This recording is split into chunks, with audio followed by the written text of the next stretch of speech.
ध्येयं परिभवाग्नमभीष्टदोहं तेथास्पदं शिवविरञ्चिनुतं शौर्यं वृत्यातिहं प्रणतपाल भवाब्धिपूतं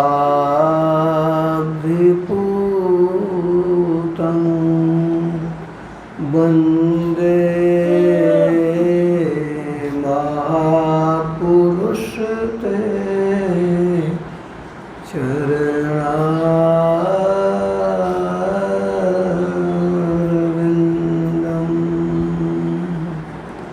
श्री सद्गुरु महाराज की जय। एक बार हो जा बोलिए श्री सद्गुरु महाराज की जय। प्रातः स्मरणीय अनंत श्री विभूषित परमाराध्य श्री सद्गुरु महाराज के युगलपाद पद्मों में कोटि नमन। श्रद्धेय महात्मागण, समुपस्थित धर्म प्रेमी सज्जन वृंद, साधक वृंद, धर्मशीला देवियों, हम लोग आज तीसरे दिन, ये अंतिम दिन, ये त्रिदिवसीय सत्संग का सम्मिलित है। या थोड़ा सा अभ्यास कि हम लोग 5 वक्त बैठने का अभ्यास करते हैं, नहीं 5 वक्त 3 वक्त भी बैठे त्रिकाल संध्या के तौर पर, घर पर बैठ करके करें, ये अभ्यास के लिए है। यह कि मनुष्य शरीर दुर्लभ है, अगर इसका सदुपयोग नहीं किए तो यह व्यर्थ चला जाएगा। नष्ट तो सबका शरीर होना ही है। इतना हो कि कम से कम पूंजी रह जाए बचा हुआ। व्यापार करते हैं तो कहते हैं मूर पलटे नाचे साव। शरीर जो हमारा है यह मूल धन है। मनुष्य शरीर नहीं मिलेगा, दूसरे शरीर में भक्ति नहीं कर सकेंगे। संस्कार अगर मनुष्य वाला नहीं रहेगा, तिर्यक योनि का संस्कार रहेगा, शरीर छूटेगा तो उसी योनि में जाना पड़ेगा। श्रीमद् भागवत में प्रसंग में हम लोग जानते हैं कि राजा थे, कोई मतलब नहीं। राजा भरत पूरे भारतवर्ष के राजा थे और चित्त आकृष्ट हुआ हिरण में, मरे तो हिरण हो गए। धर्म किए थे, संस्कार था तो हरिद्वार में हिरण बन करके रहे। ख्याल आया जा कहाँ फंस गए थे। शरीर छूटा तो फिर जड़ बढ़त हो गए। जो काम किया उसका लाभ हुआ, जो गड़बड़ी हुई उसका भी फल भोगना पड़ा। इसलिए ये शरीर को संभाल करके रखेंगे कि हम इसका उपयोग कर सकें। बाहरी शौच में ये जो है लगे रहेंगे तो बाहरी पवित्रता थोड़े देर के लिए ठीक है। स्नान करेंगे, मन पवित्र होगा, ध्यान करने में मन लगेगा, यहाँ तक ठीक है। और केवल इसी चक्कर में रह जाएं, जय बार जाएंगे शौच, उतना बार करेंगे स्नान। पहले थे साधु सब लोग, इसी क्रम में पूरा समय लग जाता था उनका। सफाई करते करते जो है पूरा दिन खत्म हो जाता था। तो इसीलिए कहा कि सफाई हो ठीक बात, गंदा रहना अच्छा नहीं है, किंतु सफाई के चक्र में ही रहे। तो फिर ये पेशाब करने गए तो आधा स्नान करेंगे, तो कहा पेशाब पानी से कीजिए, सफाई हो गई।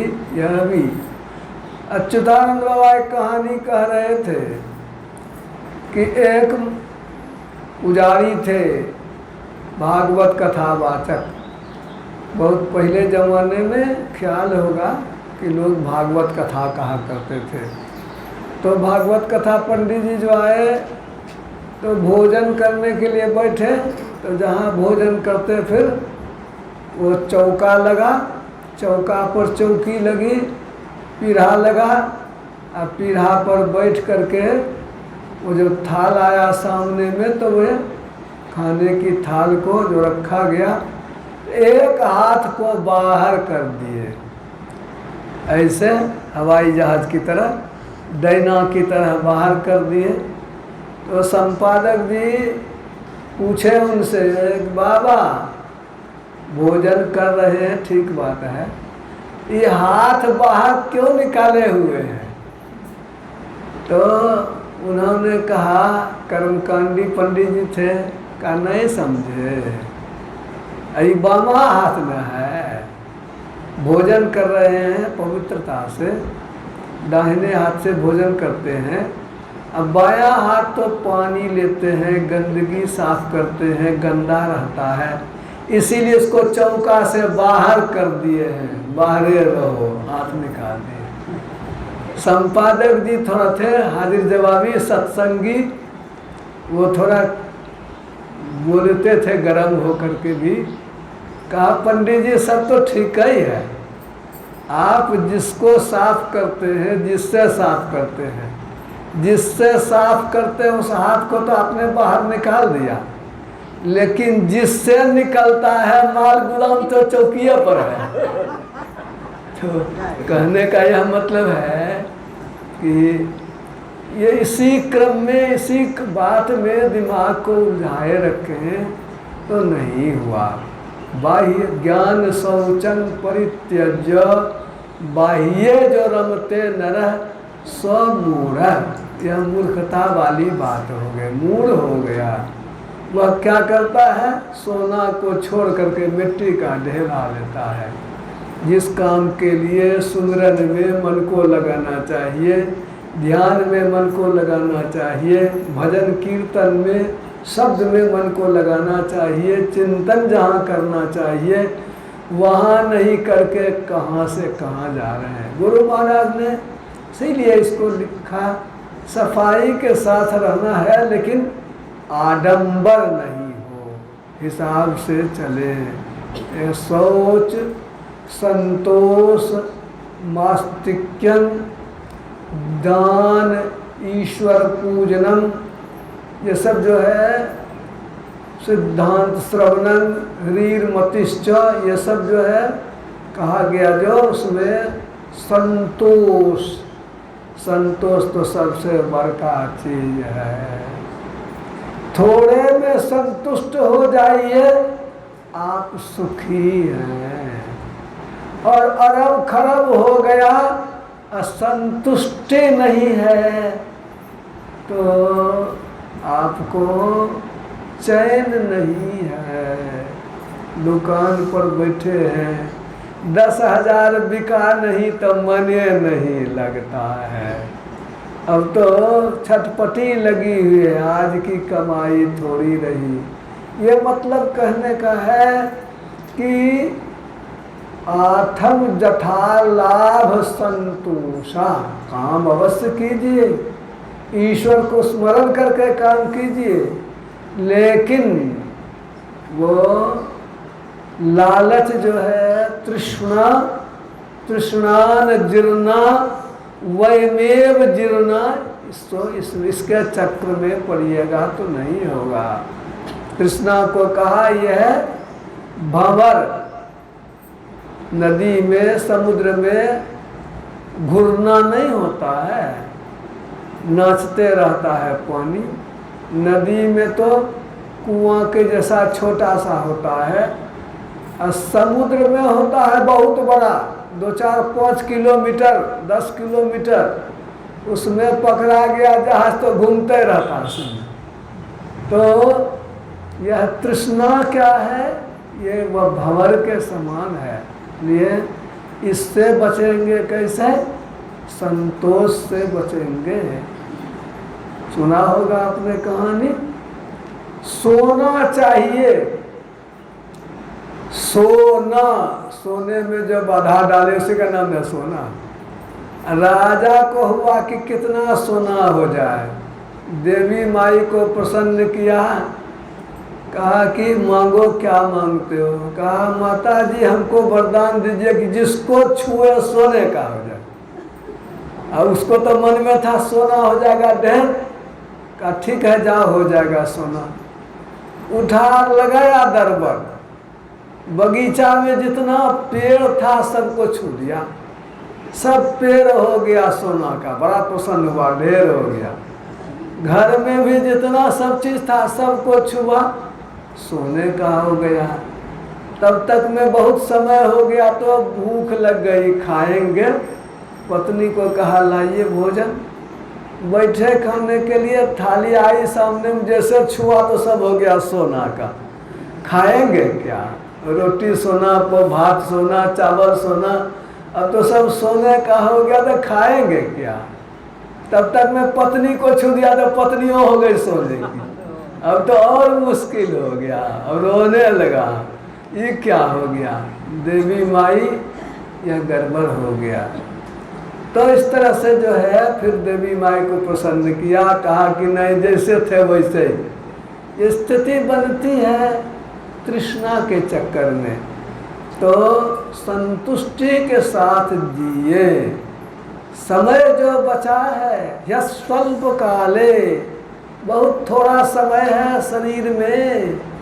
अनंत शास्त्रं बहुला च विद्या यह स्वल्प काले बहुविघ्नताश्च धर्मस्य तत्त्वं निहितं गुहायां महाजनः येन गतः सो पंथा।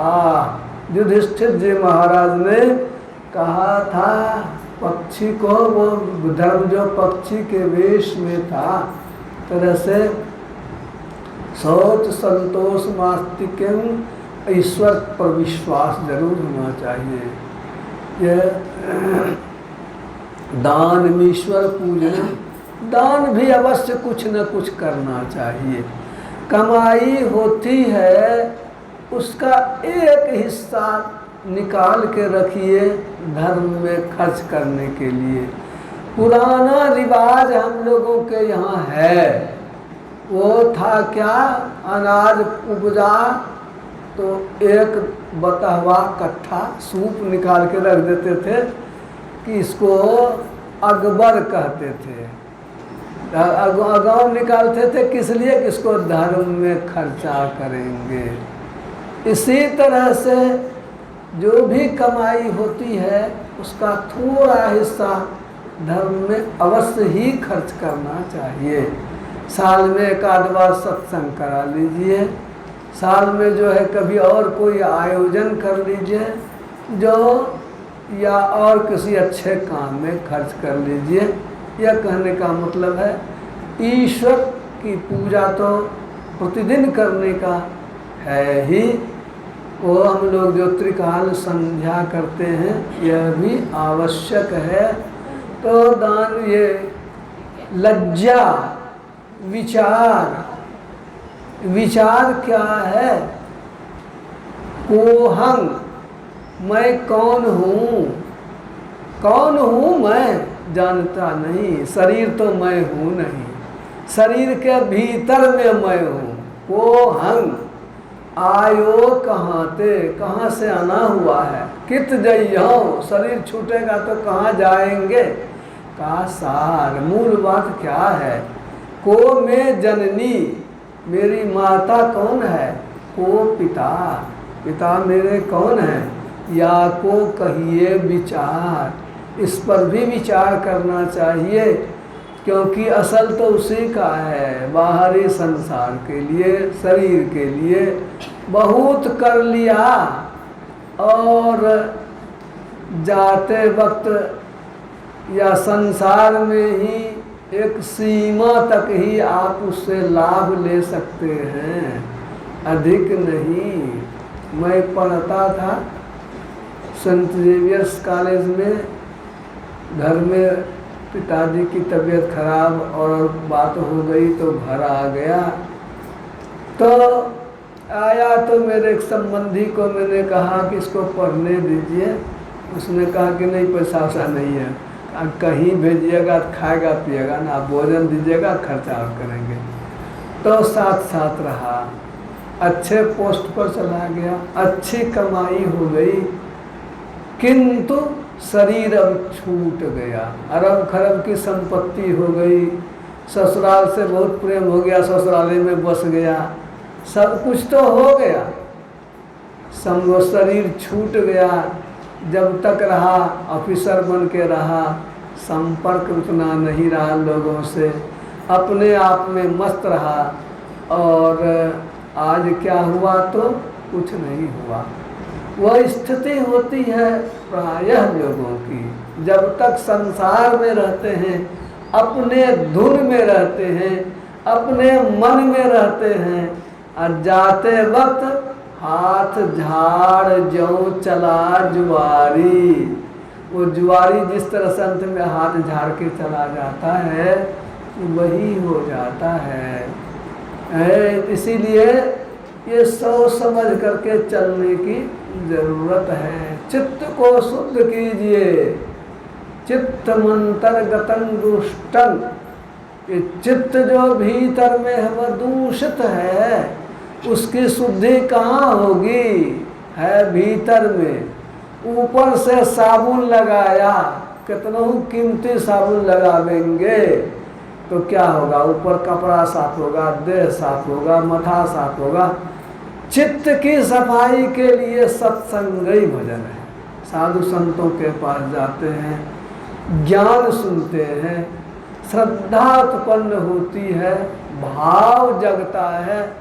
बाबा लोग आते हैं दरवाजे पर, एक लाभ तो तुरंत बाल बच्चा सब मिल करके सेवा पूजा करते हैं, चित्त में भाव उत्पन्न होता है, प्रभु के भक्त हैं, शुद्ध भाव में आता है, तरह से सफाई, वो चित्त की सफाई शुरू हो जाती है। इसीलिए कहा कि बाहरी पूजा में, तीर्थ स्नान करने में, उससे नहीं। तीर्थ का बोल कब? जब तीर्थ में जाकर के कथा सुने, सत्संग करें, ज्ञान सीखें, तब तीर्थ का मूल है। तारता है तीर्थ, क्योंकि वहाँ पर यही सब काम होता है।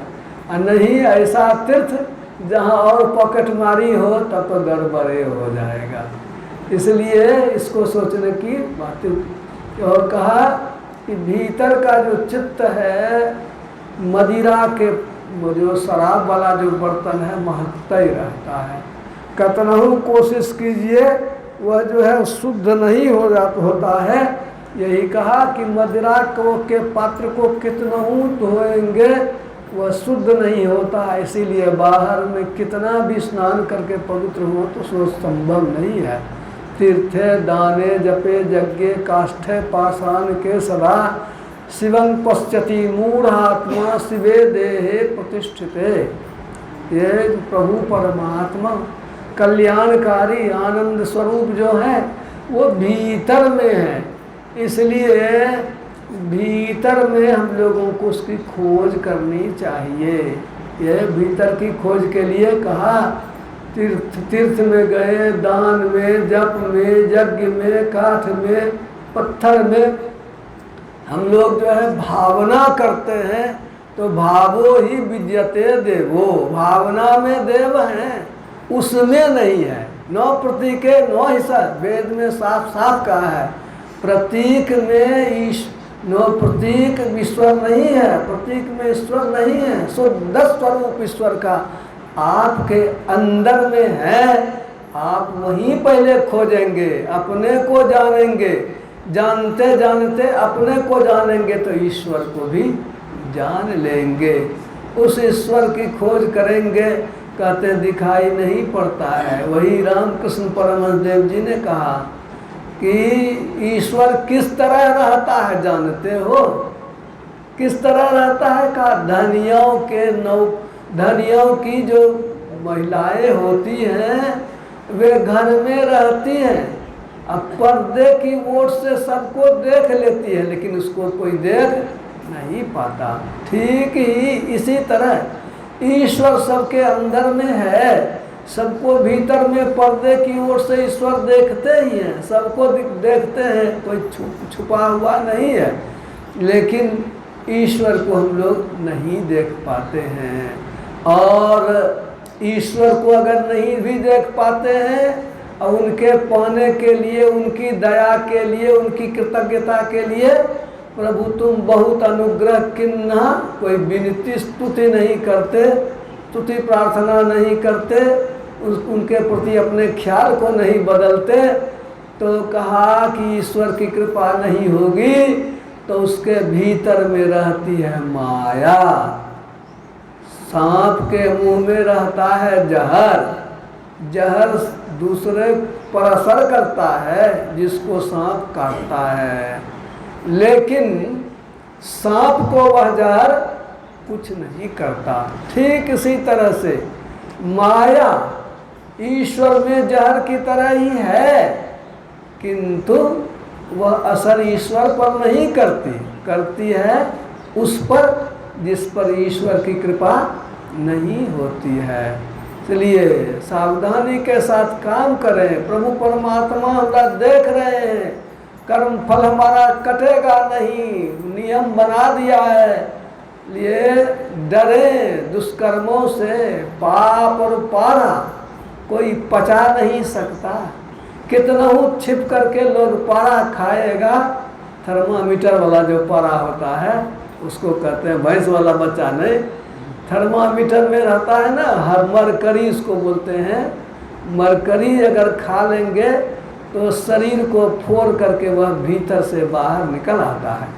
इसी तरह से पाप है, वह एक न एक दिन अवश्य ही अपना फल प्रकट करता है। इसलिए पाप कर्मों से बचना चाहिए। और संसार में रहेंगे कैसे? कटहल जैसे काटते हैं, कटहल काटती है दाई माँ, हाथ में करवा तेल लगाती हैं। करवा तेल क्यों लगाती हैं? इसीलिए कि कटहल का जो दूध निकलेगा वह हाथ में लग जाता है, चिपक जाता है। तेल लगा रहेगा तो वह चिपकने नहीं देगा, पोंछ देंगे कपड़ा से सब खत्म हो जाएगा। ठीक इसी तरह से संसार में रहते हैं, सब काम करना पड़ता है। संसार की जो वासनाएं हैं, इसका जो मैल है यह पर लगता है। यह मैल नहीं लगे इसी के लिए यह जो है वो ध्यान, भजन, साधना, सत्संग यह करते हैं कि दिल भीगा हुआ रहे, ईश्वरी ज्ञान से कुछ लगा भी है तो उसको पोंछ दें, गोया ध्यान कर लें तो वह सब खत्म हो जाएगा। डिलीट, जैसे डिलीट करते हैं, फॉर्मेट मारते हैं मोबाइल साफ, उसी तरह से उसको हम डिलीट कर सकें। यह जो है कब होगा? जब ईश्वर अर्पण बुद्धि से वो जैसे तेल लगा करके काटते हैं, सही ईश्वरी भाव में सत्संग भजन से हृदय को तर करके तब संसार के कामों को करना चाहिए। घबराना नहीं चाहिए। बाबा ध्यान कर रहे, कुछ होता नहीं है। पुश्तैनी किसान बनिए। 12 वर्षों तक किसान को नहीं उपजता है खेती, तब भी वह करता ही रहता है। आप करते तो रहिए, कभी न कभी होगा। रत्नाकर है, समुद्र जिसको कहते हैं, बहुत से रत्न हैं। आप डुबकी मारे और कुछ नहीं मिला तो क्या कहेंगे? कुछ हो नहीं इसमें, कहेंगे कि रत्नाकर तो समुद्र में तो रत्न बहुत है, हम डुबकी नहीं मार पाए ठीक ढंग से, इसीलिए हमें कुछ नहीं मिला। चाहिए यह कि हम डुबकी में और गहराई और गहराई और गहराई लगावें। चिंतन है मन में, बहुत सारे चिंतनों के बीच में हम हैं और ध्यान करने के लिए बैठते हैं। बाप रे, यदि इतना न आ रहा है बाबा, गड़बड़े हो जाता है। ध्यान करते हैं ना, और भी अधिक बात आ जाती है। कौन कौन बात आ जाती है। गड़बड़ नहीं है, आएगी ही। क्यों आवेगी? पहले से मैल है चिपड़ा हुआ कपड़ा में, साबुन घसेंगे तो क्या होगा? मैल नहीं कटेगा। मैल कटेंगे तो क्या कहेंगे? गड़बड़ हो गया। कहेंगे बढ़िया है, मैल निकल रहा है, मैल निकल रहा है। इसी तरह से आप बैठे रहिए, बैठे रहिए, बैठे रहिए, सुमिरन करते रहिए। मैल निकलता है, निकलता है, निकलता है, निकलने दीजिए। हाँ, ये जो निकलते निकलते अंत में साफ हो जाएगा। और जब साफ हो जाएगा कपड़ा, तो इसी तरह से हमारा अंतःकरण भी साफ हो जाएगा। फिर ध्यान लगेगा, घटता जाएगा, थोड़ा और मन लगेगा, थोड़ा मन भागा, फिर लौटा करके लाया। ये करने की ज़रूरत है, ध्यानाभ्यास। ये ध्यान नहीं है हम लोगों का, ध्यानाभ्यास है। ध्यान है न ध्यानं ध्यान मिथ्याहुर ध्यानं शून्य गतं मनः तस्य ध्यान प्रसादेन सौख्यं मोक्षं न संशय। शून्यगत मन हो जाए, कुछ नहीं रहे, तब वो कहते हैं ध्यान हुआ। वो उस ध्यान का हम लोग अभ्यास करते हैं, कोशिश करते हैं उस ध्यान के लिए। यह है संसार में रहते हुए, कामों को करते हुए अब फिर कैसे बचेंगे, उसके लिए है कि दृष्टि को, मन को अंतर में ठहरावेंगे। आंखें खोल करके देखते हैं, कोई टेंशन नहीं है। भर दिन देखते रहते हैं, कोई टेंशन नहीं है। पुस्तक पढ़ते हैं, कोई तनाव नहीं है। पुस्तक पढ़ने में नज़र को एक जगह लगाते हैं, बहुत अच्छी बात है। इसी के लिए पाठ रखा जाता है, रामायण पाठ, गीता पाठ और पाठ, सत्संग योग पाठ। क्या?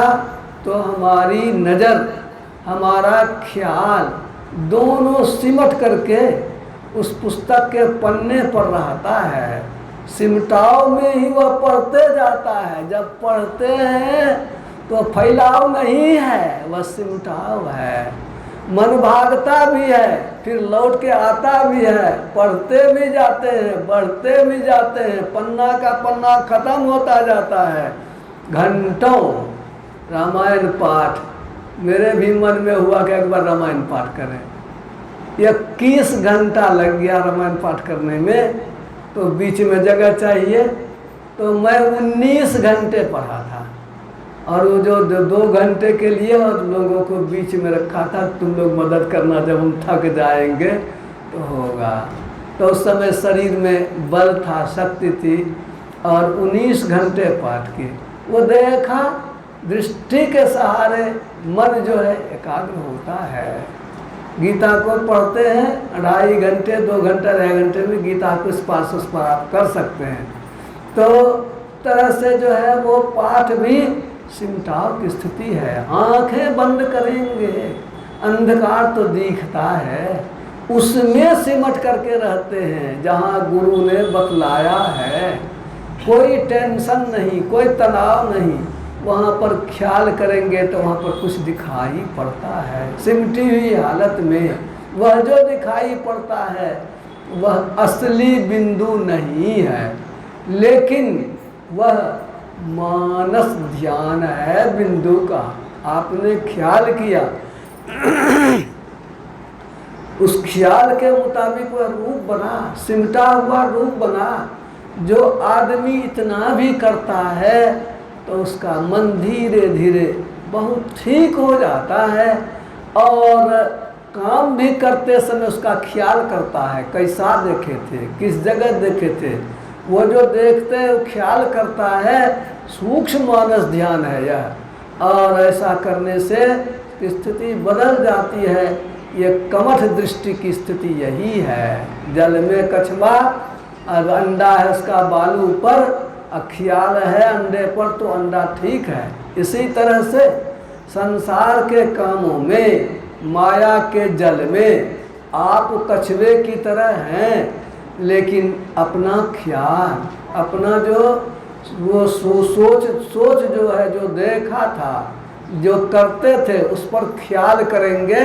दृष्टि जहाँ ठहरी थी कहीं वहाँ रहेंगे तो कछुए की तरह जो है आपका ख्याल रहेगा, तो वह गंदा नहीं होगा, यानी वह पुष्ट होता जाएगा, आपका वह ख्याल बढ़ता जाएगा। यह है वो कमठ दृष्टि जो लावे। कई उपमा है उसमें, सो ध्यानी कर्म जान, वो जो है कमठ दृष्टि जो लावई सो ध्यानी परमान, सूरत से अंडा सेवे आप रहे जल माही, सुखे में अंडा देवे, जस पनिहारी कलश भरे मार्ग में आवे, कर छोरे मुख वचन चित्त कलसा में लावे, फनी मनी धरे उतारी आप चरने को जावे, वह गाफिल ना परे सुरत मनि माही रहावे, पलटू सब कारज करे सुरत रहे अलगान। उदाहरण दिया घैला वाली का, पनिहारी का, मनिहारा सांप का, और भी कई जगह है। गाय बच्चा देती है तो वह सुरभि सुत माँ, उस तरह से सुमरन हम लोग करेंगे।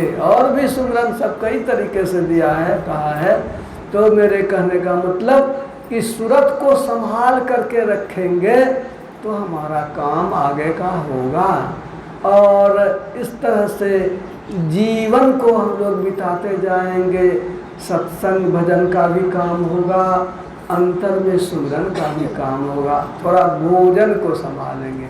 मांस मछली तो भोजने नहीं है, पवित्र है आपका शरीर। इस पवित्र शरीर में अपवित्र चीज डालेंगे तो पवित्रता तो नष्ट हो जाएगी इसकी। इसलिए मांस मछली अपने भी नहीं खाएं, दूसरे के लिए भी कहें, बतावे कि भाई ये अच्छा भोजन नहीं है।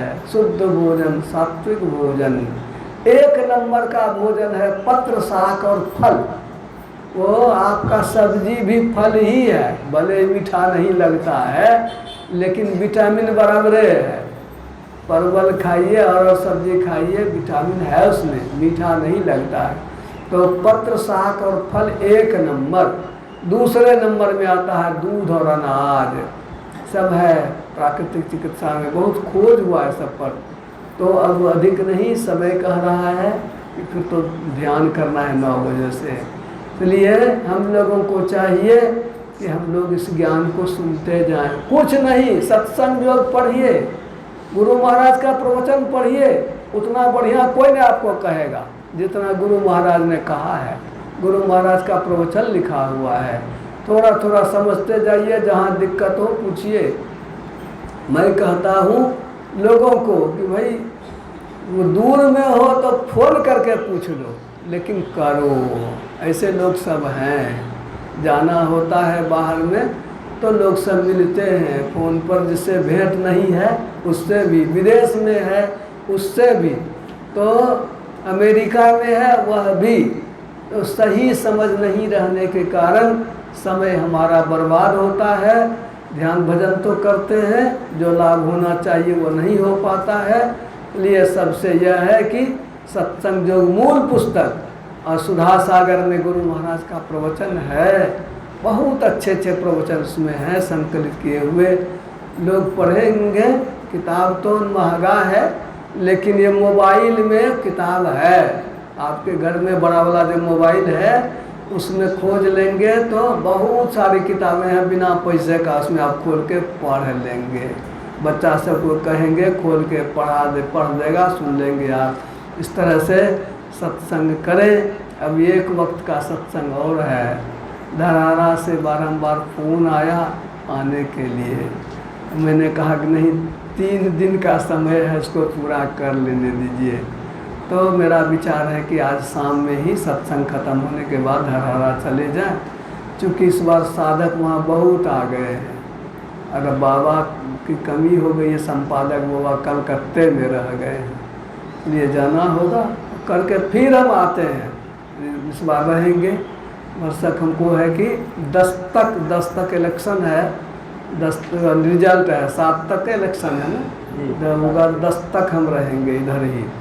और इधर रहने का मतलब है अपने आश्रम में रहेंगे। तो फिर और चर्चा हम लोग करते रहेंगे। सब लोग इस तरह से लगे रहिए ज्ञान ध्यान भजन में इन शब्दों के साथ। बोलिए श्री सद्गुरु महाराज की जय।